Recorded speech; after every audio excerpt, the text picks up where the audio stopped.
hello and welcome to another episode of the Club Life podcast. I'm Darren Flynn, the Chief Corporate Affairs Officer at Clubs New South Wales. And in this episode, we're going to take you out to Western Sydney to speak with Morgan Stewart, the CEO of the Workers Lifestyle Group. Now, Morgan's been around the industry for close to 30 years now. He's spent time at several Sydney clubs as well as one of the clubs up on the mid-north coast as well. He's got some interesting hobbies and interests outside of clubland, which we're going to hear about in a moment. And Morgan Stewart, thanks for your time. Thanks, Darren. Appreciate the invite. Now, I'm going to start totally left field because this caught my eye when I learned this about you, but I'm told you're an absolute fanatical Lego fan. Tell us about how that all unfolded. I am. I was an engineering kid growing up. High school I did engineering and technical drawing and all the good stuff and Meccano and all that really great things. But during COVID, we had a pretty tough time, COVID one, and my wife, who knows me exceptionally well, said to me, I'm going to get you some Lego. And I sort of looked at her sideways and realised she was spot on. She did, and started this Lego Technics career path that I'm on in my mind, where I have probably 30 decently sized Lego cars and vehicles and spaceships and the Eiffel Tower and lots of other different things. But it helped connect the head and the heart and the mind at a time when we're all struggling with mental health during COVID-1 and understanding what was coming next. And so it was a good distraction that I've just leveraged into, a part-time job really, to be fair. It's obviously continued. Have you got a room of the house that is the Lego zone? I have an office which is mostly the Lego room, to be fair. Now, that happened during your time at Club Taree. We'll chat a bit more about that period of your life in a little while, but I've noticed you're about to hit a pretty significant career milestone next year. It'll be your 30th year in clubland. Tell us about your entry into clubs all those years ago. Yeah, it's funny how it just quietly creeps up on you. And my journey in clubs really started. I walked past my local club and walked in and asked for a job. And they said, yeah, sure, why don't you come in and do a 4-hour trial on a Friday night? And we all sort of collectively groaned and said, yeah, no problems, happy to do the old trial. So I found a white shirt out of the back of the wardrobe and turned up in my black and whites like a numpty. And then about 20 minutes in, they said, yeah, can you start properly? We'll put you on the books and have you going because, I'd been around hospitality for a while and poured beers and talked to people around the world. So, my local club, the first club actually was Beresfield Bowling Club. And I was a local resident and I started my hospitality club career right there. Interesting because you didn't grow up in that area. In fact, you didn't grow up in this country. Tell us about your early days in New Zealand and growing up in that country. Yeah, well, I'm a South Auckland Kiwi. I did all my schooling, played sports and grew up in Auckland. And my dad was the local copper, which was fun. So I got a pretty quick introduction to the New Zealand version of the PCYC because learning to put your hands up and defend yourself became part of everyday life. And moved over here in 1990 to Australia on what was intended to be the first leg of the world adventure for the Kiwi boy. And never left Sydney. Now, you mentioned your pugilistic training there. 30 years in clubs, have you ever had to draw upon that experience? Look, we try and avoid conflict wherever we can, always. But, in the early days, back before RSA was the thing, you would have to move people on, and that was just the way of the world. We always try and take a minimalist approach to these things.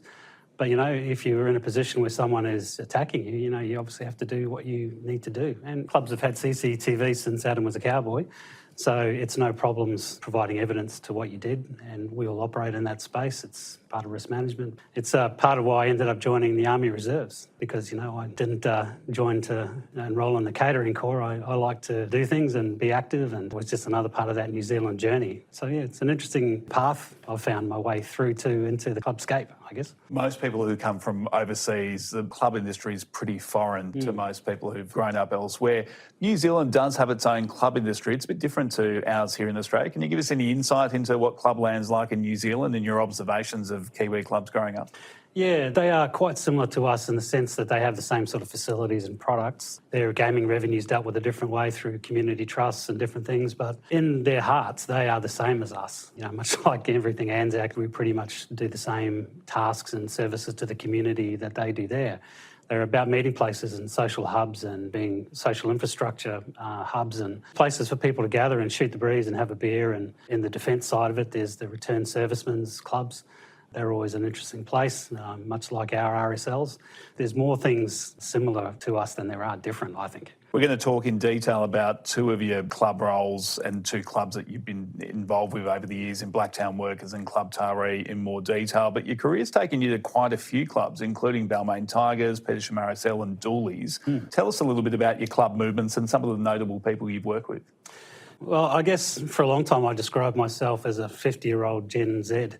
That had a job for 3 years, and the mantra was really find a job, spend a year absorbing the culture and what was happening, and then if I felt change needed to be made, I'd try and make that change in year 2. And then if that wasn't happening, then I would use year 3 to find an exit strategy and move on. But I've been sort of quite blessed in the industry to have always moved upwards one step at a time, which is often the club way. But, my first club was Beresfield. I then went to Christchurch Casino and worked for Aspinalls, then came back in the Millennium and secured a role in the now Sovereign Room of the casino. I was a VIP services coordinator. That was all fun and games for 3 years, and then decided that I needed to have a holiday in the first instance and then spend some time with my daughter, who was, 4 or 5 at that time, and went past Balmain Leagues Club, first club over the Victoria Bridge on the way home, and went in there and a job was running for a duty manager. I sat in there and spoke to 2 rugby-centric managers at the time. I turned up in my All Blacks tie. It was a rugby league club. They said to me, well, that's a really great tie. I noticed it's All Blacks, so that might be a strike against you. We're not quite sure yet. But they said, who's your rugby league team? And I said, naturally, it's the Tigers. Now, that was complete bullshit. And if the follow-up question had been, who's your favourite player, I would be unemployed. And my career in the club industry would have fizzed out in about 8 seconds flat. So luckily, they didn't ask that follow-up question. But spent some time at Tigers, was there for the grand final in 2005. I then went over to Petersham RSL and worked for David Mantle. He went over to Doolies and took over the Empire in Auburn.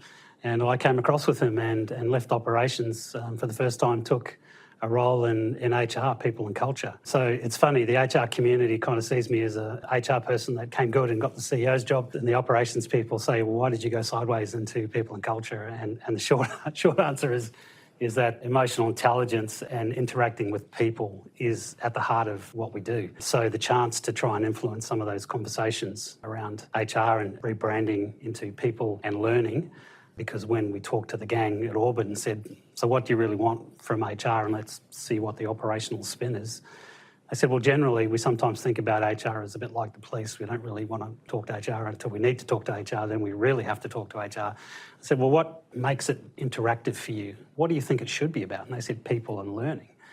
And that's how that started. So that was sort of the first metric of emotional intelligence, was trying to figure out if the back-of-house admin stuff and the policy and process and procedure and performance management could be paired against emotional intelligence, people and service outcomes, and that was really successful. So from there I went over to North Sydney and had a stint there, then went to Wests and Unanderra in Wollongong, and then applied for a job in Blacktown as the Group Operations Manager, or COO, if you will. Was successful in getting that job. Spent 3 years there, and then my family, my in-laws, who had retired to Foster Tuncurry, my mother-in-law sadly passed away, and we felt it was time to be around my dad, my father-in-law, and that's what happened. The job in Taree came up and applied for it. It was an RSL golf club, which is 2 things very important to me. 1, from my defence background, but 2, as a tragic casual golfer, was a chance to try and improve my handicap, which, in my case, up until then, had been usually my horrible attitude around a golf course. It's funny how the ball bounces and the world travels, and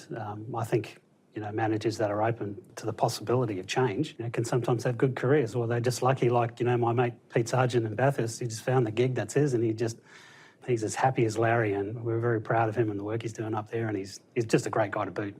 We're going to come back to people, and particularly your mentors within the industry and also key contacts of yours. Before we do, I just want to ask you a quick question about Balmain Leagues Club, because you worked there. It was your first major club experience in Sydney. Sure.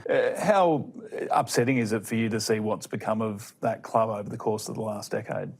It is, and there's lots of us that still see each other socially, and there's a Facebook group and we hold events and we'll sort of catch up and shoot the breeze on the old days. And I don't know, it's a tough one, because on face value, you want the club industry to advance. You want to see clubs expand and intertwine with the community And then you get this sort of administrative red tape process around governmental requirements and then developers, and it all gets very cloudy and murky. So, I'm not in the tent for that sort of conversation with those guys, but it's difficult to watch the place catch fire. It's difficult to watch the place have squatters living in it, and it's difficult to watch the Facebook groups where they get in there and tag it, because that's my club, that's our club. A number of us are just sitting back hoping that it does come to what it was intended to be originally and is able to reopen in a way that takes care of the community and combines housing and other things. We're sort of optimistic, I guess, is how we'd view it. Cynically optimistic, but optimistic. Well, let's hope Simon Cook and the West Ashfield crew the Holman Barnes group, I should say,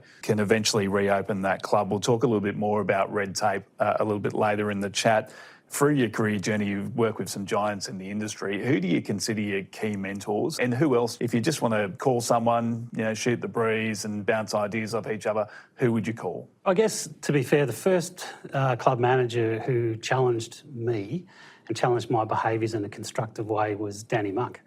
So he's a friend and a mentor. We've both had similar kind of journeys and joined, newly redundant walking clubs at 6 a.m. on Tuesday mornings so that we can get our mental health aligned with each other over the years. But, he was the first guy that said to me, look, you're a great guy, but you can shut down as many conversations as you can start. And that's a problem for you and us moving forward. And I think you need to do something about it. And then he actually did something about it. And then sat back and just became this sort of bumper on a bowling rink that if I, started to go one way or the other, he would just nudge me back in. And he's the first guy that really paid attention to me in that leadership space. And I dialed right into that. And workplace culture is critical. Mental health is critical. How we operate in the community is critical. We're all people dealing with people. And Danny was the first one that said, look, there's a lot going on with you, and that's good, but there's some stuff that's below the line, and these below the line hobbies, we need you to work on that. And here's what we think it could look like. So he's been a guy that I've checked in with as late as 2 or 3 weeks ago just to talk about the world and how things are travelling. And then I think in my mind, he likes to have conversations with me too. In terms of just peers and colleagues, there's, without starting a bun fight on who's on the favourites call list or not, I talked to Pete at Bathurst. I talked to Glenn Cushion out at Ingleburn, who's running a good operation out there. And locally, we've got guys, like Joe Baysari at Seven Hills and Glenn Kovacs at Wenty. They were all competitors demographically, but we're all club managers, all running businesses. And our customers are cross-pollinated across our businesses. I like Chris Dimmu over at Parramatta. He's doing a great job over there in the football space and trying to get developments, generational sustainable change happening. And that's where I dial into. And then my brother from another mother, Mr. Dale Hunt, we talk from time to time, and we have conversations where we might not actually speak for 6 months, and we'll bump into each other somewhere and we'll spend the next sort of 45 minutes just talking about the detail of things and where we're up to. So we've got this sort of collective, I think, of club managers that are pretty like-minded in that space. Michael Laverato is another one who's got a really balanced, central, pragmatic view of the industry and the world. That that when you talk to him, he's going to say, look, that's terrific, but that might be a little bit one way or the other. So I'm very lucky to have friends in that space and be part of a group where we can ring each other and just talk about more than what the beer price is going to be or how do we feel about this, that or the next thing. So pretty lucky in that space, I guess. So as you say, it's a competitive environment, but everyone's happy to sit down and exchange ideas, which is terrific. I want to ask you a question about Danny Monk's advice to you. Some people would find that personally confronting to be challenged in that way. How did you find it initially, and how did it help you change your approach to your role? I was really pissed off. And the truth is, I'd come out of the casino where you were an army of one.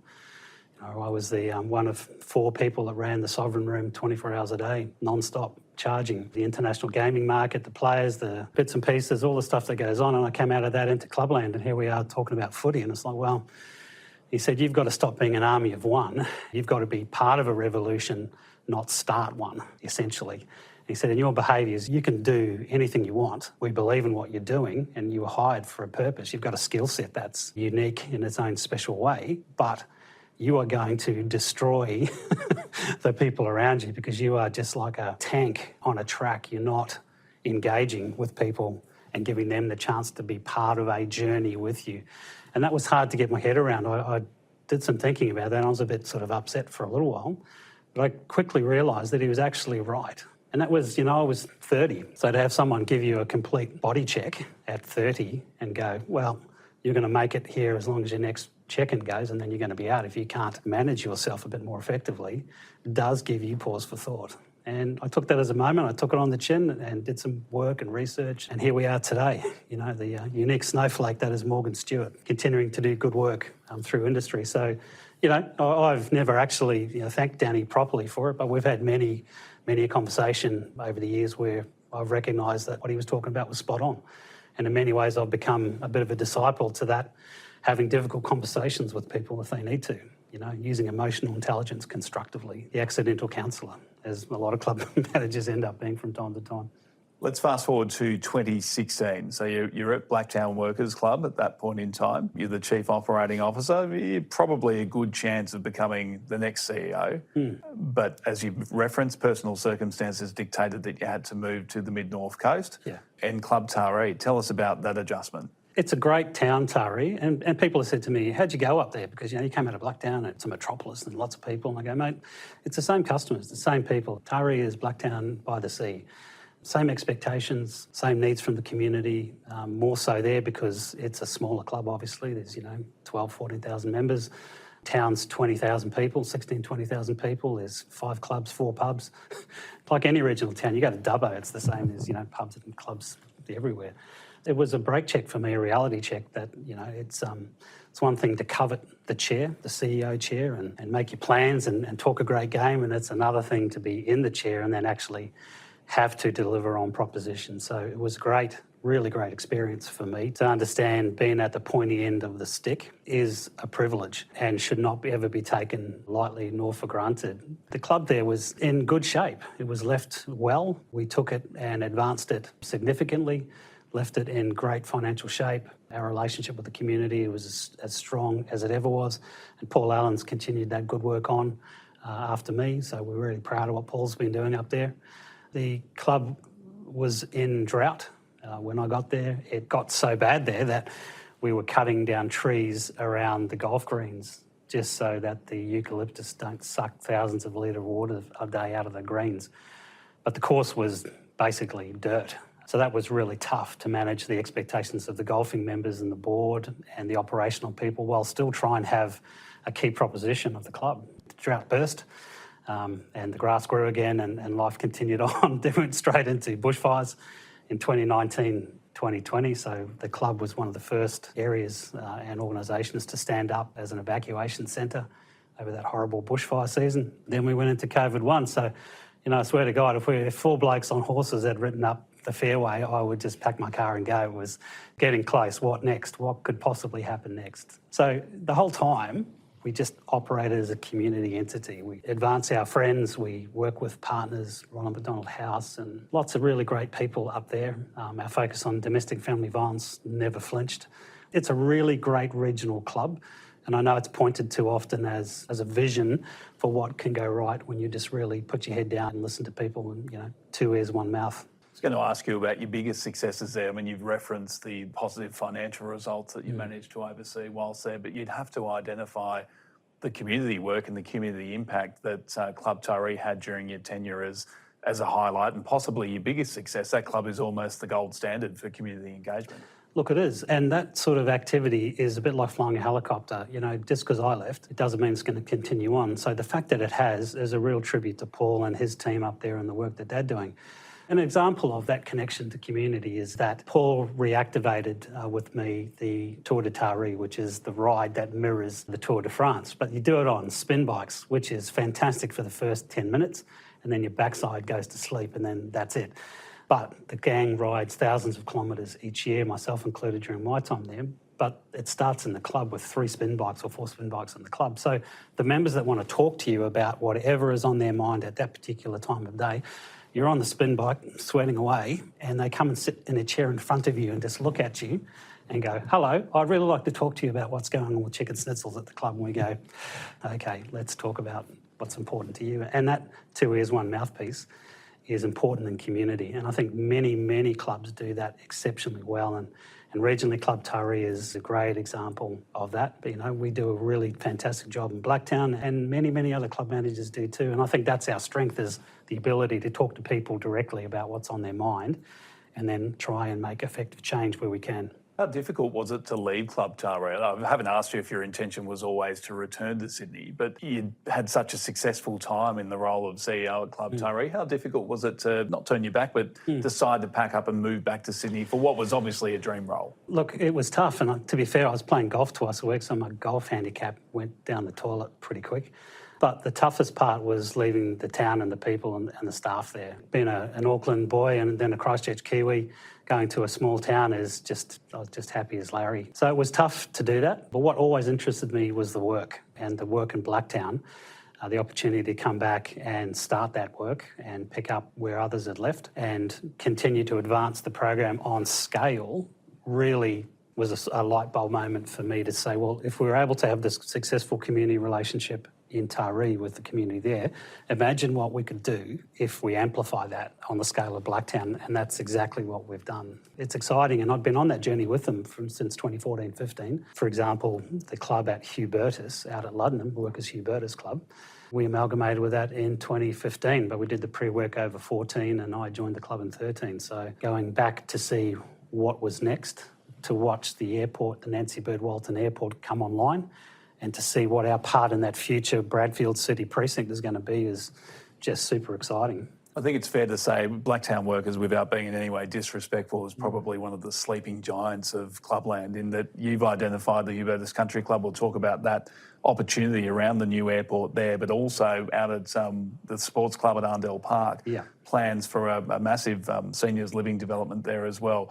We've been caught up in red tape in some of that, which we'll talk about in a tick, but how significant an opportunity, not just for Blacktown Workers, but the broader club industry, are those two projects? They can be gateway projects for others. You know, and in many ways, I think that's the social obligation of large clubs and club groups, is to try and pave the way and create a pathway for others to follow. And that's not me being, I think that's the job. You know, if we get advice on a subject that's beneficial to another club, then we often pass that advice through to say, hey, look, if you just thought about it maybe a little differently around a process or a consultant to use or a contact. I think large clubs do a good job of helping and paving the way for smaller clubs. And that's where I think Blacktown's real opportunity lies, because, the seniors development at Arndell Park at Workers Sports on its 52 acres is just this side of 600 million, which is a ridiculous number for a club manager to talk about.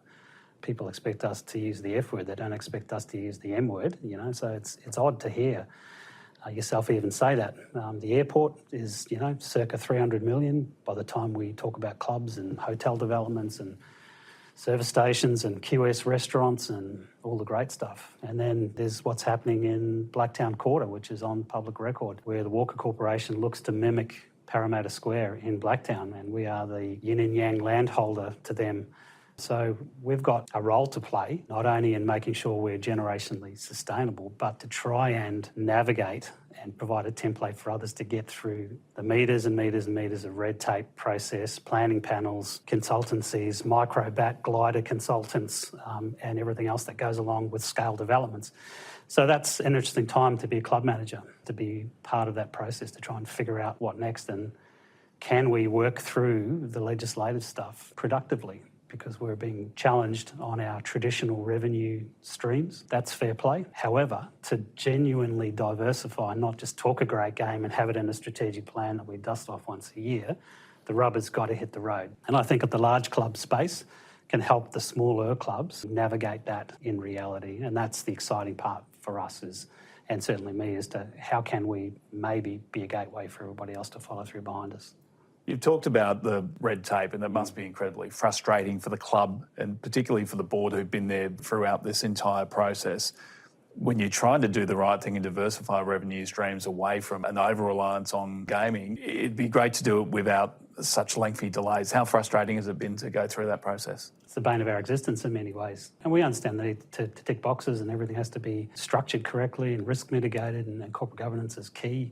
We understand that, but ultimately we need agility. And planning policy and planning portals and the way things are managed from council level through to state government, that all needs to be picked up, in my view, as a humble club manager, and shaken like a wet towel, And in many ways, we need to start again. So I think that's starting to happen when you see the work the Minns government's doing around housing development approvals and getting them to a centralised body for approval. But by the same token, I've got a DA for a service station that's been at its council for 2 years and 1 month for a service station that is an approved use under the zoning of that land. And that's a story that's about to hit its third AGM, where I've got to stand in front of membership as a servant of members and go, I know it seems like it's taking forever, and the truth it is, but we're trying to be good sports about it because nobody wants to be the squawking guy that jumps up and down on the sideline. We're trying to be patient because while all that's going on, our other projects are continuing to advance.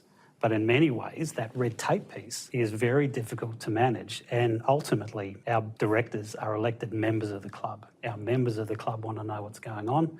They want to get cheap fuel at the servo. We want to provide that as a member's benefit. So our ability to be agile and diversify is being, in many ways, challenged in that space. And that's problematic for us and many people for that matter. You've referenced this by talking about the service station just now. The way that clubs service their members has changed significantly, particularly over the course of the last 10 years. We've seen clubs move into the healthcare space, obviously. And in your case at Blacktown, there's been a very, very big focus on playing an active role in trying to improve the health of your people. The 2 kilogram challenge is obviously a great example of that and the work you've done in the trying to counter diabetes. Talk to us about that. That started at board level. It was a suggestion from talking to local members of the community and the local optometrist. He said, look, a lot of my work's coming from people with diabetes, and that made its way into legacy planning. And without going sideways, we don't refer to strategic planning anymore. Everything's got a strategic plan, the master planning. However, in 3 sites and a partridge in a pear tree, people get lost. So we call it legacy planning. And we ask our board when we do our legacy planning sessions, which is formally twice a year, and then I milestone them every month, is what's your legacy? What do you want people to look back on your time as a director of a larger club to figure out what went well and what didn't went well? And diabetes came up and we said, actually, that's pretty fair. What do you think that looks like? And it was, well, maybe we should start and build a large medical clinic. And I said, well, maybe, but I do know that there's a large public health network and there's tons of medical centres and doctors. Why don't you, let the club go off and investigate what that looks like actually? And they said yes, and we did. And we're now in our 2nd year properly of it. And we are working with Western Sydney Diabetes, the amazing Professor Glenn Mabley, who invited me to join a revolution, not to start one. And the practical people at the Public Health Network, which covers around 300 GP clinics. I've been recently invited on to join the Executive Management Committee for Western Sydney Diabetes, which is part of health, as a community partner. So it allows us to be in a room and have a conversation that says, yes, we've committed $100,000 a year for 5 years, but we need the metrics. We need our own acquittal that says what we're doing is working or not working, or at least pausing, seizing, grinding, raising awareness, talking about what's coming out of it. So that's where we are using the megaphone of the club and its 60,000 plus members to talk to people. And that's how the 2 kg challenge, it was actually Stephen Barley's idea. He said, there's 400,000 people in Blacktown, and Steve talks at 200 miles an hour and we love him dearly. But he's actually spot on. If we can get a large group of people to lose 2 kilos a year, it could be 1 million kilos a year quite comfortably. And that gets people's attention. And so that's how we sort of used our ability and resources and connections and how that grew organically to be able to have this 2 kg challenge, which has got 300 odd people registered to it. It's about to have its next formal boost. We've got larger corporate partners, the guys at I think West Farmers are thinking about coming on board with their outlets and the Bunnings of the world. And it's amazing what happens when you become part of a much wider conversation and you join the revolution. But for us, little old Blacktown, we're just trying to make a difference in the lives of our members because we've done 8,000 surveys through these Sisu health machines that you may have also seen in Priceline, and it takes all your biometric results. They're the exact same machine we have in the club. So there's a huge pool of data now of tests from within the club members and club staff, and it shows us that about 65% of people either have pre-diabetes or diabetes, and that's a number that's well too high. So over time, our aim is to try and drop that down. Remarkably successful campaign. Do you think more broadly as an industry we do a good job telling government, telling decision makers and the broader public about the good work we do? I think that's evolved over the last few years, certainly the case, in my view. We're a large beast. There's lots of us. There's lots of people. There's lots of memberships, On one side of the fence says, yeah, you're a large group and you lobby and you do this and you've got all these people, blah, blah. But the other side of the group, where the rest of us are, we say, well, yes, because that's who we are in our heart. We're a community. We're driven to make a profit for purpose, to quote Dale, to say, look, this money's going back into the community. It's not generating stakeholder profits or going into the pocket of the publican. We have obligations socially through club grants and sport and community and membership, and we uphold those proudly. And I think we do a great job. I think the awards process is great. I think Perfect Plate's another great way to talk to people, you know. One of our internal mantras is not everyone gambles, but everybody eats and drinks. So if we can talk to people through food, we certainly will. And that's a really great opportunity to tell the stories of clubs and what we do. And certainly our roles as evacuation centres and generally as social hubs, they are key in the social concept of what the community is. So we're very proud of the stories we tell, and we think the storytelling aspect of that has gotten much sharper as the years have gone by. One more question on Blacktown before we move on to some other issues. The demographic shift that we've seen in Blacktown over the last quarter of a century, there's been a big increase in people coming from non-English speaking backgrounds. There's a significant Filipino population which has grown. That's always been there, but it's grown a lot over the last decade or so. How do you change your approach to running the Workers' Lifestyle Group, knowing that you've got a different community to the one that existed there 25 years ago? Well, it's that old chestnut, isn't it, of how do we make sure we're applicable into the future? Because, you know, what we really see in terms of demographic, we also see under that 3 different age groups using the club. We've got our parents, you know, who love the club and go to club at a moment's notice. We've got our generation, the 40, 50s, you know, there's plenty of choices for us. And then my daughter, Miss 28, she's not that interested in the club space, but she's interested in friends and social media and connectivity and experiences and all that stuff. So we've got 3 different groups of people using the same facility. Then to put an extra spin on that, in Blacktown, as you say, the demographics changed significantly. It's no longer, and has not been for a long time, this Anglo-Saxon heartland of fibros and blue singlets and 40 schooners of EB. It's not like that anymore. There's 25% Filipino, around 24% Southeast Indian. Then there's a huge Pacific contingent, including yours truly. And then there's everybody else. So the demographic in the LGA is changing and growing strongly. It's got a huge multicultural component, and it has become an epicentre in Western Sydney for multicultural growth. And the LGA itself has got massive growth predicted. So that's going to be a challenge for every club operator and restaurant operator and anyone that's in that space, is to figure out what our future customers want from us, not only in terms of their cultural requirement, but also then in that what each age band of that demographic wants from us as well. So in many ways, our challenge is only expanding. And how do we manage that? Well, we try and do it tactily with, you know, sort of an agile approach. We do Bollywood events. We have, you know, chicken and pork abado and all different foods around the place that we have, and we just try and manage expectation as best we can, because ultimately we're in the discretionary spend business. People don't have to come through their local club. We have to do a job that attracts them to come into it, and it starts with people and service and then product. So, you know, no pressure at all.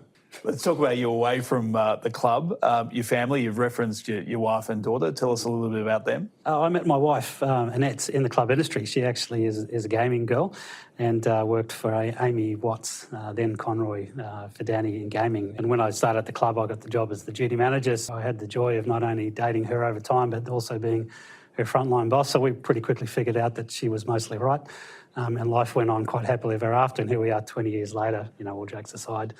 I'm spoilt and lucky and punching above my weight that I've got a partner who understands the club game. And when I say to her, I'm leaving the club and I've just been bailed up by somebody, she knows that might take an hour or it might take 5 minutes.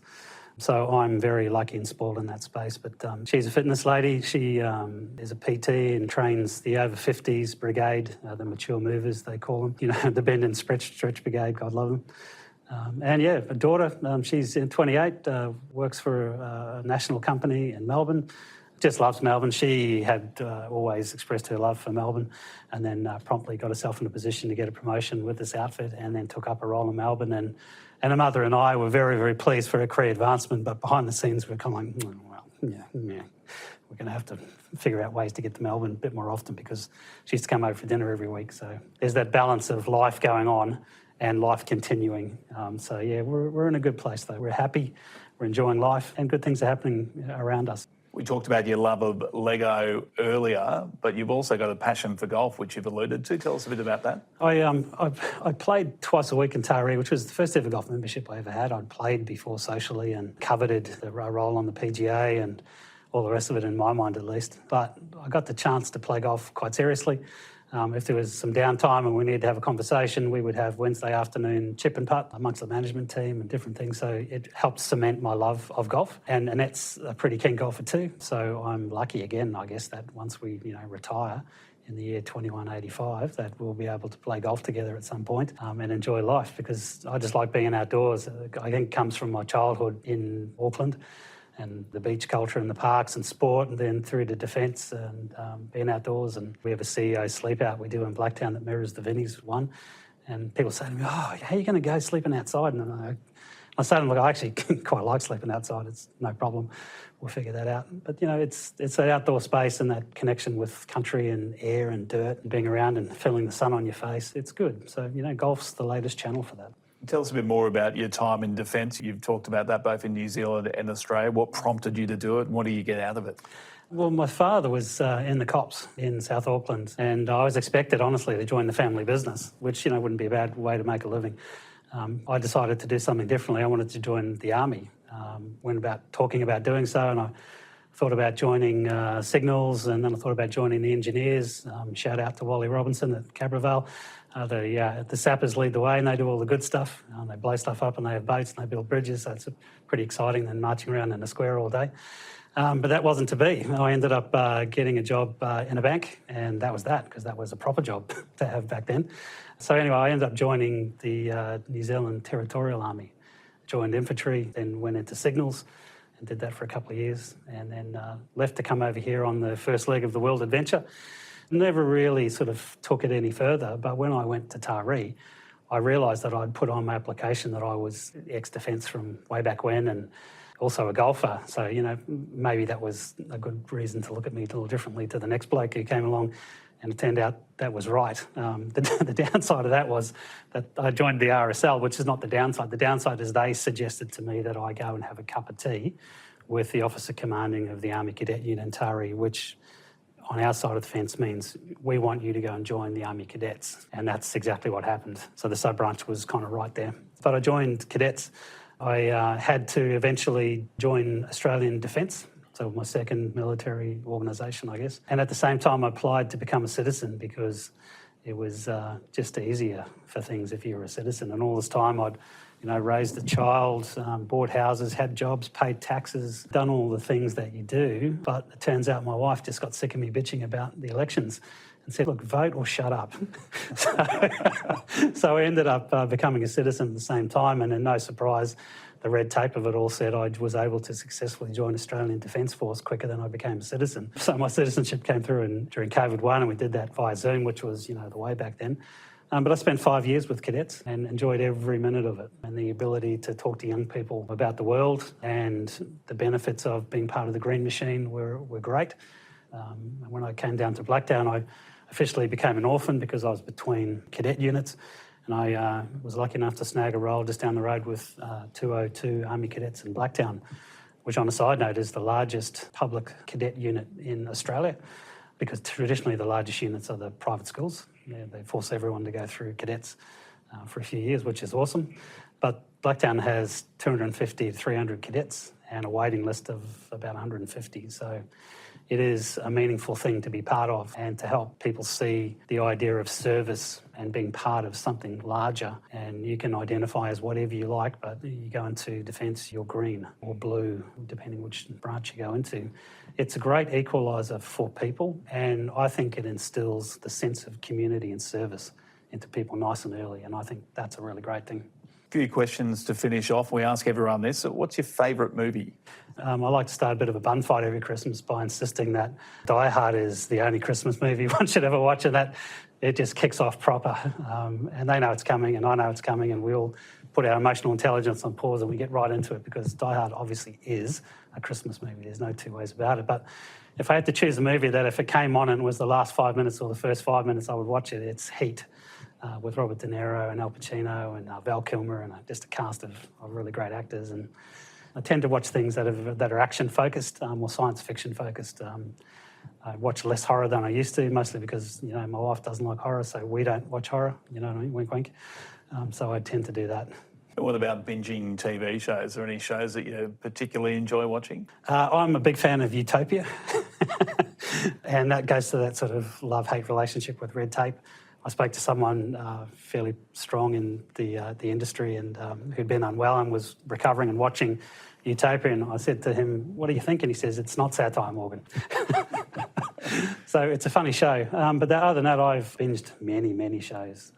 Three Body Problem was the last one I binged. Veep is another one I've binged a few times. The West Wing I've binged a few times. Yeah, lots political shows in there. Yeah, I just like the idea of intelligent humour and that self-deprecating piece where we try not to take ourselves too seriously and we make jokes about starting family fights over whether Die Hard's a Christmas movie or not. Which of course it is. Now, if you had a magic wand and could fix something in the industry for the industry, what would it be?